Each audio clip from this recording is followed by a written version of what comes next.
आज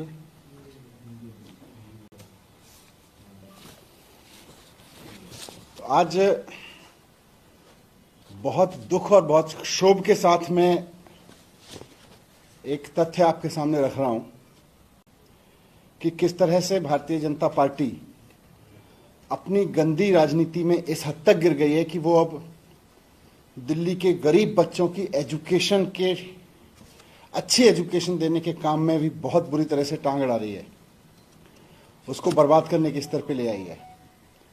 इनकी सरकारें जहां जहां हैं वहां तो इनसे कुछ हो नहीं रहा। भारतीय जनता पार्टी 15-15, 20-20 साल से सरकारों में है कई राज्यों में, वहां तो इनसे कुछ हो नहीं रहा।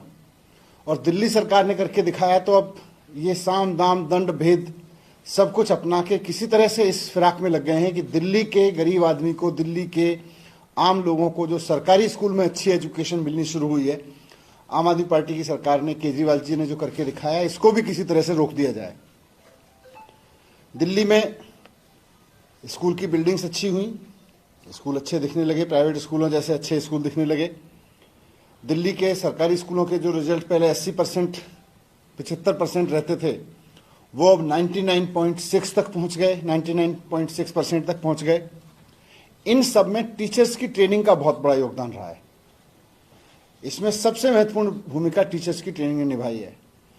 नई एजुकेशन पॉलिसी भी हर जगह, हर पेज पे ये कह रही है कि टीचर्स ट्रेनिंग को इंप्रूव करने की जरूरत है, टीचर्स ट्रेनिंग को इंप्रूव करने की जरूरत है। हमने अपने सारे प्रिंसिपल्स की ट्रेनिंग आईआईएम में करवाई है। देश के सारे अच्छे एजुकेशन इंस्टीट्यूट्स में हम अपने टीचर्स की ट्रेनिंग करवा रहे हैं। और इंटरनेशनल लेवल पर भी हमने अभी तक अपने करीब 1100 टीचर्स भेजे हैं, सिंगापुर, कैम्ब्रिज में, ब्रिटेन में, सिंगापुर में और फिनलैंड में ट्रेनिंग के लिए। लेकिन अपनी गंदी राजनीति करके भारतीय जनता पार्टी अब इसको भी रुकवाने पे आ गई है। हम सब जानते हैं कि फिनलैंड पूरी दुनिया में एजुकेशन के रिफॉर्म में सबसे नंबर 1 कंट्री माना जाता है। फिनलैंड ने करके दिखाया कि सरकारी स्कूल दुनिया के सबसे बढ़िया सरकारी स्कूल कैसे बन सकते हैं, वो उन्होंने करके दिखाया है। हम अपने टीचर्स को वहां भी भेज रहे हैं, हम अपने प्रिंसिपल्स को वहां भेज रहे हैं। अब क्योंकि सर्विस डिपार्टमेंट पर ये लोग कब्जा करके बैठे हैं, भारतीय जनता पार्टी के लोग, नाजायज तरीके से, तो इसलिए टीचर ट्रेनिंग की फाइल हमको एलजी तक भेजनी पड़ती है। दिसंबर में हमको 30 टीचर्स ट्रेनिंग के लिए भेजने थे प्राइमरी के, और अगला बैच हमारा 30 टीचर्स का जाना था मार्च में, अभी 2 महीने बाद। लेकिन दिसंबर के टीचर ट्रेनिंग के बैच की फाइल हमने अक्टूबर में एलजी साहब के पास भेजी। तो पहले तो एलजी साहब ने उस पर फाइल को घुमाने के चक्कर में और डिले करने के चक्कर में कि हो ही ना, उस पर लिख के भेजा कि भाई ये जो यूनिवर्सिटी है जिससे आप ट्रेनिंग करा रहे हो फिनलैंड की, इसके पास एक्सपीरियंस है कि नहीं है। यूनिवर्सिटी की एक संस्था वहां ट्रेनिंग कराती है, यूनिवर्सिटी की ही अपनी संस्था है, उसके पास टीचर ट्रेनिंग का एक्सपीरियंस है कि नहीं है, और डीओपीटी की गाइडलाइन फॉलो हो रही है कि नहीं हो रही है। अरे 1000 टीचर्स को भेज चुके हैं विदेशों में, डीओपीटी की गाइडलाइन फॉलो करके ही भेज रहे हैं। तो वो फाइल ये कह के वापस भेज दी।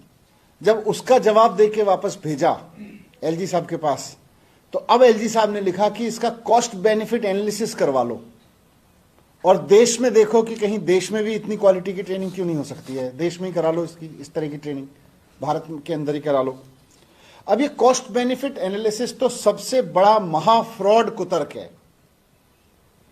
किसी भी काम को रोकना हो उस पर लिख दो इसका कॉस्ट बेनिफिट एनालिसिस करा लो। आज एलजी साहब बैठ के अपने दफ्तर में इतने षड्यंत्र रचते हैं रोज, एलजी के दफ्तर का कॉस्ट बेनिफिट एनालिसिस करा लो, आज ही एलजी दफ्तर बंद करना पड़ेगा। आप प्रधानमंत्री जी पूरे देश में, दुनिया में घूमते हैं, आप उनकी यात्राओं का कॉस्ट बेनिफिट एनालिसिस करा के देख लो क्या होगा। कॉस्ट बेनिफिट एनालिसिस, हर चीज के अपने फायदे होते हैं। प्रधानमंत्री जी जाते हैं, 2 देशों के बीच में रिलेशन बनते हैं, अब उसको कॉस्ट पे क्या लाओगे जी। 1 करोड़ रुपए खर्च हुआ तो इसका कॉस्ट 1 करोड़ रुपए के रिश्ते बने कि नहीं बने, कैसे कॉस्ट आप तय करोगे। 99% से ज्यादा रिजल्ट हो गए हमारे बच्चे। अब 500 बच्चे जेई में चले गए हर साल, 500 बच्चे नीट क्वालिफाई कर रहे हैं बिना कोचिंग के हर साल। प्राइवेट स्कूलों के पेरेंट्स अपने बच्चों को निकाल के गवर्नमेंट स्कूलों में ला रहे हैं। आप क्या कॉस्ट में, आप देखोगे कि जी 1 लाख रुपए खर्च हुए तो 1 लाख रुपए की कीमत क्या वसूली हुई, क्या कॉस्ट बेनिफिट एनालिसिस होता है। आपके सारे अभी वर्ल्ड इकोनॉमिक फोरम होने वाला है, प्रधानमंत्री भी जाएंगे, सारे भारतीय जनता पार्टी के सीएम अपने परिवारों के साथ वहां पे जाएंगे सरकारी खर्चे पे, सारे मंत्री वहां पे जाएंगे सरकारी खर्चे पे। उसका क्या कॉस्ट बेनिफिट एनालिसिस है? उसको भी कह दो कि वर्ल्ड इकोनॉमिक फोरम वहां पे क्यों जा रहे हो, देश में कर लो, दिल्ली में कर लो, कुछ लिख देना उस पर कुछ, economic forum, world economic forum में जाने की क्या जरूरत है, देश में ही कर लो कुछ। तो अगर आपको दुनिया के साथ चलना है, आज अपने आप को विश्व स्तरीय हमें शिक्षा देनी है अपने बच्चों को, तो अपने टीचर्स को बताना पड़ेगा कि विश्व में हो क्या रहा है, विश्व स्तरीय ट्रेनिंग दिलानी पड़ेगी। ये बीजेपी को समझ में नहीं आता क्योंकि इनका पढ़ाई लिखाई से कोई लेना देना नहीं है, लेकिन जो सरकार कर रही है उसको क्यों रोक रहे हो आप? तो मैं कहना चाहता हूं कि दिल्ली की जनता ने इतने भारी बहुमत से सरकार बनाई है अपनी, और वो सरकार एकमात्र सरकार है जो टीचर्स को भेज रही है। मंत्री घूमते रहते हैं, अफसर घूमते रहते हैं, पहली ऐसी सरकार है देश के इतिहास में जो टीचर्स को विदेशों में दुनिया की सबसे बढ़िया ट्रेनिंग पे भेज रही है। अब भारतीय जनता पार्टी, क्योंकि सर्विस डिपार्टमेंट उसके पास उसने नाजायज कब्जे से कर रखा है, तो उसकी फाइल पे रख के 30 टीचर्स तो दिसंबर में जाने थे, वो नहीं जाने दिए, अब अगले 30 मार्च में जाने, वो भी नहीं जाने देंगे। तो सारे स्कूल बंद ही कर दो ना फिर, अगर अच्छी शिक्षा देनी नहीं है तो मैं आपके माध्यम से एलजी साहब से हाथ जोड़ के विनती करना चाहता हूं कि आप बीजेपी के हर षड्यंत्र में साथ देते हैं, आप बीजेपी का इस षड्यंत्र में साथ मत दीजिए कि दिल्ली की एजुकेशन को बर्बाद करना है। आपने हमेशा एलजी ऑफिस का दुरुपयोग किया है, आपने असंवैधानिक रूप से हर काम में अड़चन अड़ाई है, लेकिन मैं उनसे रिक्वेस्ट करना चाहता हूं कि ये जो काम है शिक्षा का, ये बहुत पवित्र काम है, इसमें मत टांग अड़ाइए, यही मैं कहना चाहता हूं। नहीं भेजेंगे उनके पास फाइल, फिर से भेजेंगे इसको, उनसे रिक्वेस्ट करेंगे कि आपको दिल्ली के गरीब लोगों से क्या दुश्मनी है, आप भी तो दिल्ली के एलजी हैं। दिल्ली के लोगों को अगर अच्छी सरकारी स्कूल में शिक्षा मिल रही है तो हम उसको बर्बाद क्यों करना चाहते हैं? तो अभी लेटेस्ट वाला जो आप बता रहे कॉस्ट बेनिफिट वाला, अभी लेटेस्ट क्या है, इसके चलते रुका हुआ है मामला? मना एक तरह से मना ही है ना कि आप इसका कॉस्ट बेनिफिट एनालिसिस कराइए और देश में ही देखिए, देश में करा लीजिए। इसमें मैं पढ़ के सुना देता हूं जो एलजी साहब ने लिख के दिया अभी latest. Department must place in record the cost benefit analysis in tangible terms. अब ये टेंजिबल टर्म्स में क्या होता है जी? एक टीचर पे मान लो 1 लाख रुपए खर्च हो रहा है, ट्रेनिंग पे 1.5 लाख रुपए खर्च हो, टेंजिबल टर्म्स में क्या बताओगे जी? 2 लाख रुपए का फायदा हो गया। दूसरा, to ensure optimum utilisation of resources it is essential to examine and identify similarly place train in programmes in the institutes of excellence within the country. आप देश में ही इंस्टीट्यूट ढूंढ के उसमें ट्रेनिंग करा लीजिए। तो ये तो एक तरह से मना करने वाली बात है ना। कल सुप्रीम कोर्ट में भी जब सुनवाई चल रही थी सर्विसेज पर, तो सुप्रीम कोर्ट ने भी ये पूछा है केंद्र सरकार से कि दिल्ली में निर्वाचित सरकार होने का मतलब क्या है, कि अगर सारा एडमिनिस्ट्रेशन। सही बात है, अगर टीचर्स की ट्रेनिंग मुख्यमंत्री और मंत्री मिलके अपने टीचर्स को विदेशों में ट्रेनिंग के लिए नहीं भेज सकते, तो फिर आप चुनी हुई सरकार बनाते ही किस लिए हो यहाँ पे? सर, आज मुलाकात भी होनी है मुख्यमंत्री की और उपराज्यपाल की, लगातार जिस तरीके से लेटर वॉर चल रहा है उस बीच ये मुलाकात है। ऐसे में ये मुद्दा और तमाम मुद्दे लगता है कि सुलझ पाएंगे ऐसी मुलाकात? नहीं, अगर एलजी साहब के दिल में जरा भी दिल्ली के बच्चों के लिए थोड़ा बहुत हमदर्दी है या जरा भी उनके लिए है कि मुझे दिल्ली के बच्चों का भविष्य बर्बाद नहीं करना, तो उनको रोकना नहीं चाहिए। मेयर के लिए आपने डेट सजेस्ट किए मेयर चुनाव के लिए, उस पर कुछ कम्युनिकेशन आया है क्या? नहीं, कल एमसीडी के पास से दिल्ली सरकार के पास फाइल आई थी जिसमें उन्होंने 30 तारीख का सजेस्ट किया था, क्योंकि जो प्रोटेम मेयर साहिबा हैं, जो प्रोटेम प्रेसिडेंटिंग ऑफिसर हैं जिनको शपथ दिलानी है, उनके घर में शायद बच्चे की शादी है और उनकी कुछ और व्यवस्थाएं हैं। तो मैंने एलजी साहब से रिक्वेस्ट किया है कि बहुत लंबा समय हो गया, करीब 8 महीने हो गए हैं बिना इलेक्टेड गवर्नमेंट के एमसीडी में, और डेमोक्रेसी में बिना इलेक्टेड गवर्नमेंट के सिस्टम का चलना ठीक नहीं है। जब संविधान इलेक्टेड गवर्नमेंट की बात करता है तो जल्दी से अब इलेक्टेड, क्योंकि इलेक्शन हो गए हैं और इलेक्शन हुए भी काफ़ी समय हो गए हैं, तो जल्दी से शपथ करा दें, तो जल्दी की डेट दे दें। मैंने उनको कुछ डेट सजेस्ट करके भेजी है। सर, एक सवाल है सर, कांग्रेस ने विपक्षीयता के लिए कहा है कि सबका स्वागत है अरविंद केजरीवाल जी और ओवैसी को छोड़ के। वो विपक्ष को एक करते रहे, हम सोच रहे हैं, हमें लगता है बच्चे पढ़ा ले तो ज़्यादा अच्छा है, देश बड़ा हो जाएगा। Thank you.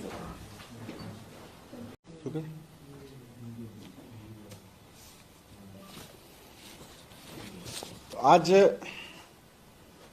बहुत दुख और बहुत क्षोभ के साथ में एक तथ्य आपके सामने रख रहा हूं कि किस तरह से भारतीय जनता पार्टी अपनी गंदी राजनीति में इस हद तक गिर गई है कि वो अब दिल्ली के गरीब बच्चों की एजुकेशन के अच्छी एजुकेशन देने के काम में भी बहुत बुरी तरह से टांग अड़ा रही है, उसको बर्बाद करने के स्तर पे ले आई है।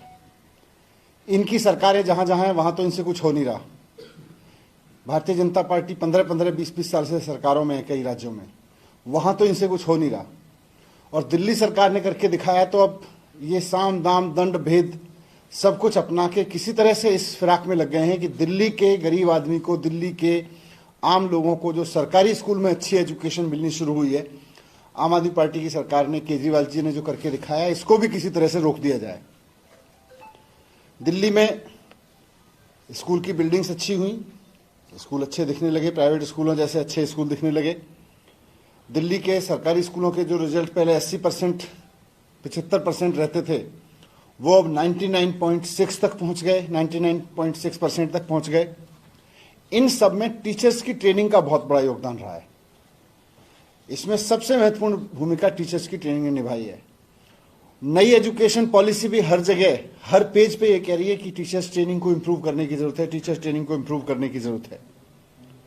हमने अपने सारे प्रिंसिपल्स की ट्रेनिंग IIM में करवाई है। देश के सारे अच्छे एजुकेशन इंस्टीट्यूट्स में हम अपने टीचर्स की ट्रेनिंग करवा रहे हैं। और इंटरनेशनल लेवल पर भी हमने अभी तक अपने करीब 1100 टीचर्स भेजे हैं, सिंगापुर, कैम्ब्रिज में, ब्रिटेन में, सिंगापुर में और फिनलैंड में ट्रेनिंग के लिए। लेकिन अपनी गंदी राजनीति करके भारतीय जनता पार्टी अब इसको भी रुकवाने पे आ गई है। हम सब जानते हैं कि फिनलैंड पूरी दुनिया में एजुकेशन के रिफॉर्म में सबसे नंबर 1 कंट्री माना जाता है। फिनलैंड ने करके दिखाया कि सरकारी स्कूल दुनिया के सबसे बढ़िया सरकारी स्कूल कैसे बन सकते हैं, वो उन्होंने करके दिखाया है। हम अपने टीचर्स को वहां भी भेज रहे हैं, हम अपने प्रिंसिपल्स को वहां भेज रहे हैं। अब क्योंकि सर्विस डिपार्टमेंट पर ये लोग कब्जा करके बैठे हैं, भारतीय जनता पार्टी के लोग, नाजायज तरीके से, तो इसलिए टीचर ट्रेनिंग की फाइल हमको LG तक भेजनी पड़ती है। दिसंबर में हमको 30 टीचर्स ट्रेनिंग के लिए भेजने थे प्राइमरी के, और अगला बैच हमारा 30 टीचर्स का जाना था मार्च में, अभी 2 महीने बाद। लेकिन दिसंबर के टीचर ट्रेनिंग के बैच की फाइल हमने अक्टूबर में LG साहब के पास भेजी। तो पहले तो LG साहब ने उस पर फाइल को घुमाने के चक्कर में और डिले करने के चक्कर में कि हो ही ना, उस पर लिख के भेजा कि भाई ये जो यूनिवर्सिटी है जिससे आप ट्रेनिंग करा रहे हो फिनलैंड की, इसके पास एक्सपीरियंस है कि नहीं है। यूनिवर्सिटी की एक संस्था वहां ट्रेनिंग कराती है, यूनिवर्सिटी की ही अपनी संस्था है, उसके पास टीचर ट्रेनिंग का एक्सपीरियंस है कि नहीं है, और DOPT की गाइडलाइन फॉलो हो रही है कि नहीं हो रही है। अरे 1000 टीचर्स को भेज चुके हैं विदेशों में, DOPT की गाइडलाइन फॉलो करके ही भेज रहे हैं। तो वो फाइल ये कह के वापस भेज दी। जब उसका जवाब दे के वापस भेजा LG साहब के पास, तो अब LG साहब ने लिखा कि इसका कॉस्ट बेनिफिट एनालिसिस करवा लो, और देश में देखो कि कहीं देश में भी इतनी क्वालिटी की ट्रेनिंग क्यों नहीं हो सकती है, देश में ही करा लो इसकी, इस तरह की ट्रेनिंग भारत के अंदर ही करा लो। अब ये कॉस्ट बेनिफिट एनालिसिस तो सबसे बड़ा महा फ्रॉड कुतर्क है। किसी भी काम को रोकना हो उस पर लिख दो इसका कॉस्ट बेनिफिट एनालिसिस करा लो। आज LG साहब बैठ के अपने दफ्तर में इतने षड्यंत्र रचते हैं रोज। LG के दफ्तर का कॉस्ट बेनिफिट एनालिसिस करा लो, आज ही LG दफ्तर बंद करना पड़ेगा। आप प्रधानमंत्री जी पूरे देश में, दुनिया में घूमते हैं, आप उनकी यात्राओं का कॉस्ट बेनिफिट एनालिसिस करा के देख लो, क्या होगा कॉस्ट बेनिफिट एनालिसिस। हर चीज के अपने फायदे होते हैं। प्रधानमंत्री जी जाते हैं, 2 देशों के बीच में रिलेशन बनते हैं, अब उसको कॉस्ट पे क्या लाओगे जी। 1 करोड़ रुपए खर्च हुआ तो इसका कॉस्ट 1 करोड़ रुपए के रिश्ते बने कि नहीं बने, कैसे कॉस्ट आप तय करोगे। 99% से ज्यादा रिजल्ट हो गए हमारे बच्चे। अब 500 बच्चे JEE में चले गए हर साल, 500 बच्चे नीट क्वालिफाई कर रहे हैं बिना कोचिंग के हर साल। प्राइवेट स्कूलों के पेरेंट्स अपने बच्चों को निकाल के गवर्नमेंट स्कूलों में ला रहे हैं। आप क्या कॉस्ट में, आप देखोगे कि जी 1 लाख रुपए खर्च हुए तो 1 लाख रुपए की कीमत क्या वसूली हुई, क्या कॉस्ट बेनिफिट एनालिसिस होता है। आपके सारे अभी वर्ल्ड इकोनॉमिक फोरम होने वाला है, प्रधानमंत्री भी जाएंगे, सारे भारतीय जनता पार्टी के CM अपने परिवारों के साथ वहां पे जाएंगे सरकारी खर्चे पे, सारे मंत्री वहां पे जाएंगे सरकारी खर्चे पे। उसका क्या कॉस्ट बेनिफिट एनालिसिस है। उसको भी कह दो कि जी वर्ल्ड इकोनॉमिक फोरम वहां पे क्यों जा रहे हो, देश में कर लो, दिल्ली में कर लो, कुछ लिख देना उस पर कुछ, economic forum. World economic forum में जाने की क्या जरूरत है, देश में ही कर लो कुछ। तो अगर आपको दुनिया के साथ चलना है, आज अपने आप को विश्व स्तरीय हमें शिक्षा देनी है अपने बच्चों को, तो अपने टीचर्स को बताना पड़ेगा कि विश्व में हो क्या रहा है, विश्व स्तरीय ट्रेनिंग दिलानी पड़ेगी। ये बीजेपी को समझ में नहीं आता क्योंकि इनका पढ़ाई लिखाई से कोई लेना देना नहीं है, लेकिन जो सरकार कर रही है उसको क्यों रोक रहे हो आप? तो मैं कहना चाहता हूं कि दिल्ली की जनता ने इतने भारी बहुमत से सरकार बनाई है अपनी, और वो सरकार एकमात्र सरकार है जो टीचर्स को भेज रही है। मंत्री घूमते रहते हैं, अफसर घूमते रहते हैं, पहली ऐसी सरकार है देश के इतिहास में जो टीचर्स को विदेशों में दुनिया की सबसे बढ़िया ट्रेनिंग पे भेज रही है। अब भारतीय जनता पार्टी, क्योंकि सर्विस डिपार्टमेंट उसके पास उसने नाजायज कब्जे से कर रखा है, तो उसकी फाइल पे रख के 30 टीचर्स तो दिसंबर में जाने थे, वो नहीं जाने दिए। अब अगले 30 मार्च में जाने, वो भी नहीं जाने देंगे। तो सारे स्कूल बंद ही कर दो ना फिर, अगर अच्छी शिक्षा देनी नहीं है तो मैं आपके माध्यम से एलजी साहब से हाथ जोड़ के विनती करना चाहता हूं कि आप बीजेपी के हर षड्यंत्र में साथ देते हैं, आप बीजेपी का इस षड्यंत्र में साथ मत दीजिए कि दिल्ली की एजुकेशन को बर्बाद करना है। आपने हमेशा एलजी ऑफिस का दुरुपयोग किया है, आपने असंवैधानिक रूप से हर काम में अड़चन अड़ाई है, लेकिन मैं उनसे रिक्वेस्ट करना चाहता हूं कि ये जो काम है शिक्षा का, ये बहुत पवित्र काम है, इसमें मत टांग अड़ाइए। यही मैं कहना चाहता हूं। नहीं भेजेंगे उनके पास फाइल, फिर से भेजेंगे इसको, उनसे रिक्वेस्ट करेंगे कि आपको दिल्ली के गरीब लोगों से क्या दुश्मनी है, आप भी तो दिल्ली के एलजी हैं। दिल्ली के लोगों को अगर अच्छी सरकारी स्कूल में शिक्षा मिल रही है तो आप उसको बर्बाद क्यों करना चाहते हैं? तो अभी लेटेस्ट वाला जो आप बता रहे कॉस्ट बेनिफिट वाला, अभी लेटेस्ट क्या है, इसके चलते रुका हुआ है मामला? मना एक तरह से मना ही है ना कि आप इसका कॉस्ट बेनिफिट एनालिसिस कराइए और देश में ही देखिए, देश में करा लीजिए। इसमें मैं पढ़ के सुना देता हूं जो एलजी साहब ने लिख के दिया अभी latest. Department must place in record the cost benefit analysis in tangible terms. अब ये टेंजिबल टर्म्स में क्या होता है जी? एक टीचर पे मान लो 1 लाख रुपए खर्च हो रहा है, ट्रेनिंग पे 1.5 लाख रुपए खर्च हो, टेंजिबल टर्म्स में क्या बताओगे जी? 2 लाख रुपए का फायदा हो गया। दूसरा, to ensure optimum utilisation of resources it is essential to examine and identify similarly place train in programmes in the institutes of excellence within the country. आप देश में ही इंस्टीट्यूट ढूंढ के उसमें ट्रेनिंग करा लीजिए। तो ये तो एक तरह से मना करने वाली बात है ना। कल सुप्रीम कोर्ट में भी जब सुनवाई चल रही थी सर्विसेज पर, तो सुप्रीम कोर्ट ने भी ये पूछा है केंद्र सरकार से कि दिल्ली में निर्वाचित सरकार होने का मतलब क्या है, कि अगर सारा एडमिनिस्ट्रेशन। सही बात है, अगर टीचर्स की ट्रेनिंग मुख्यमंत्री और मंत्री मिलके अपने टीचर्स को विदेशों में ट्रेनिंग के लिए नहीं भेज सकते, तो फिर आप चुनी हुई सरकार बनाते ही किस लिए हो? यहाँ पे सर आज मुलाकात भी होनी है मुख्यमंत्री की और उपराज्यपाल की, लगातार जिस तरीके से लेटर वॉर चल रहा है उस बीच ये मुलाकात है। ऐसे में ये मुद्दा और तमाम मुद्दे लगता है कि सुलझ पाएंगे ऐसी मुलाकात? नहीं, अगर एलजी साहब के दिल में जरा भी दिल्ली के बच्चों के लिए थोड़ा बहुत हमदर्दी है या जरा भी उनके लिए है कि मुझे दिल्ली के बच्चों का भविष्य बर्बाद नहीं करना, तो उनको रोकना नहीं चाहिए। मेयर के लिए आपने डेट सजेस्ट किए, मेयर चुनाव के लिए, उस पर कुछ कम्युनिकेशन आया है क्या? नहीं, कल एमसीडी के पास से दिल्ली सरकार के पास फाइल आई थी जिसमें उन्होंने 30 तारीख का सजेस्ट किया था, क्योंकि जो प्रोटेम मेयर साहिबा हैं, जो प्रोटेम प्रेसिडिंग ऑफिसर हैं जिनको शपथ दिलानी है, उनके घर में शायद बच्चे की शादी है और उनकी कुछ और व्यवस्थाएं हैं। तो मैंने एलजी साहब से रिक्वेस्ट किया है कि बहुत लंबा समय हो गया, करीब 8 महीने हो गए हैं बिना इलेक्टेड गवर्नमेंट के एमसीडी में, और डेमोक्रेसी में बिना इलेक्टेड गवर्नमेंट के सिस्टम का चलना ठीक नहीं है। जब संविधान इलेक्टेड गवर्नमेंट की बात करता है तो जल्दी से अब इलेक्टेड, क्योंकि इलेक्शन हो गए हैं और इलेक्शन हुए भी काफ़ी समय हो गए, तो जल्दी से शपथ करा दें, तो जल्दी की डेट दे दें। मैंने उनको कुछ डेट सजेस्ट करके भेजी है। सर एक सवाल है सर, कांग्रेस ने विपक्षी एकता के लिए कहा है कि सबका स्वागत है अरविंद केजरीवाल जी और ओवैसी को छोड़ के। वो विपक्ष को एक करते रहे, हम सोच रहे हैं, हमें लगता है बच्चे पढ़ा ले तो